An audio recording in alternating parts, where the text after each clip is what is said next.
I used to live in a fantasy where I would think if I loved him enough that he would want to change.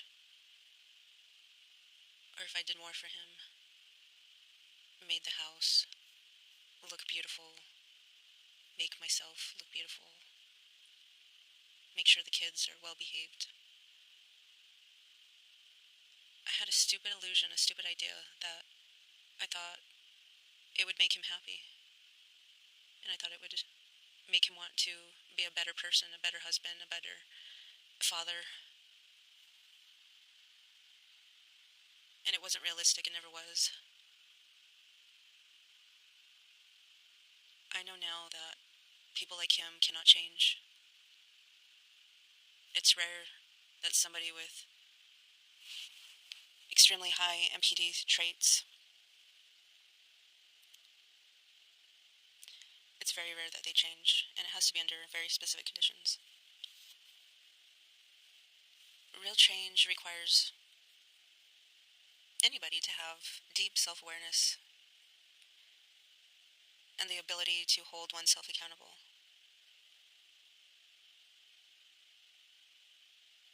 And I haven't gone through long-term therapy, but I'm going to try therapy soon, so I'm not sure. I could only assume long-term intensive therapy might help somebody with MPD on the lower end of the spectrum. I understand why it's so hard for a narc to want to change. It's because they don't actually believe that they're the problem. You know, the blame is externalized always. I know my ex would always tell me, "You're always trying to be the victim. You're always trying to blame everybody else but yourself." But I do realize now, all it was projection. He would always tell me, "You never can say sorry. You never take responsibility." Again, it was projection. Blame, blame, blame. He was always blaming me that I was too sensitive, and whenever I would bring something up that was truthful, he would say this, 3 words. "That's not true," in that tone. I was always too sensitive whenever I brought up anything, or the issue, or the cause of something that needed to be talked about. I could never discuss anything with the narc. And what you have to realize is when you're with somebody on this high level spectrum, these patterns are deeply ingrained. And narcissism isn't just a bad habit, it is a core way of relating to everyone. It's a core way of relating to their world. And they will never admit fault because admitting fault feels threatening. When they feel a slight sense of guilt, that means they'd be acknowledging the harm that they caused. And that in itself hurts their fragile sense of self. It hurts their ego. And I know there's a couple of people out there that have claimed to be narcissists, and they finally woke up. They finally realized what they were, and they've gone through years of extensive therapy. And I'm glad for them if they finally woke up. Regardless if you're not on the spectrum or if you are, it's a matter of taking responsibility and having that self-awareness. And if they can name their harmful behaviors without being defensive about it, then maybe there's a path to healing for them. I did not realize everybody is not born with empathy. I don't know if for me empathy was learned or if I was born with it. I know for a lot of people it's not automatic. There's some people walking this earth that do not consider anybody else's needs but their own.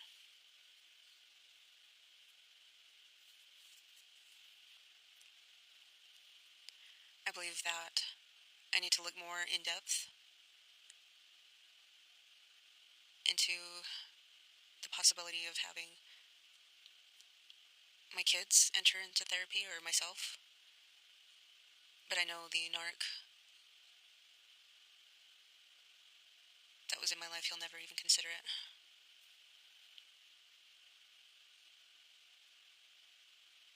I know that the acceptance of imperfection might be profound for these people. And again, the narc projected on me, he would always state, you always think you're perfect. You always think you're innocent little virgin. Excuse me, virgin. Not version, virgin. He would say that, mocking me. And he would always bring up my ex of 17 years ago. Fernando. Everything was about Fernando. I wasn't with that guy for more than 3 months when the narc decided to leave me after he was cheating on me. And I don't need to go into it. The point is, this guy, Fernando, isn't even part of my life today. He hasn't been part of my life for the last 17 years. I have nothing to do with him. So why on earth would he bring that up? It's just his insecurity. Anyways, there's no quick fix or changing these people. They will be hyper-focused on what you did to them in the past. And me having a boyfriend was the biggest betrayal to him, even though he was with multiple people, even some of his exes, but that to him was nothing compared to my one boyfriend that I was seeing at the time. So that in itself, it tells me that he's very high on the spectrum, and it's very unrealistic thinking that he'll ever want to change. He will never be cured.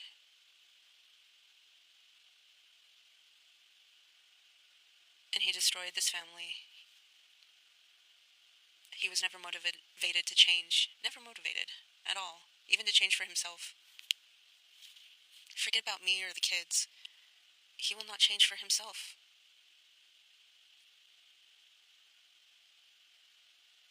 I sort of pity him at this moment in time because I know therapy won't help him. He's too far gone.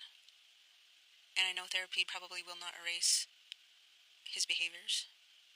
And it can't rewrite his personality.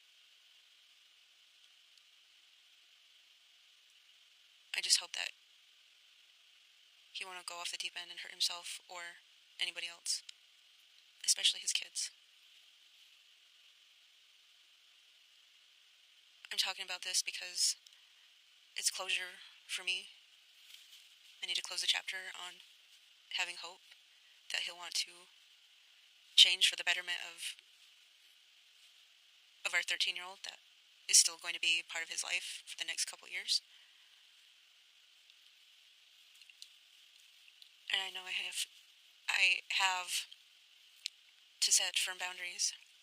My nervous system is still healing and my self-trust isn't 100% there, but I feel like I'm getting there. At a turtle's pace, I am getting there. And I can't tell you what the next day will bring or the next week will bring. All I know is I need to just put one foot in front of the other and keep going.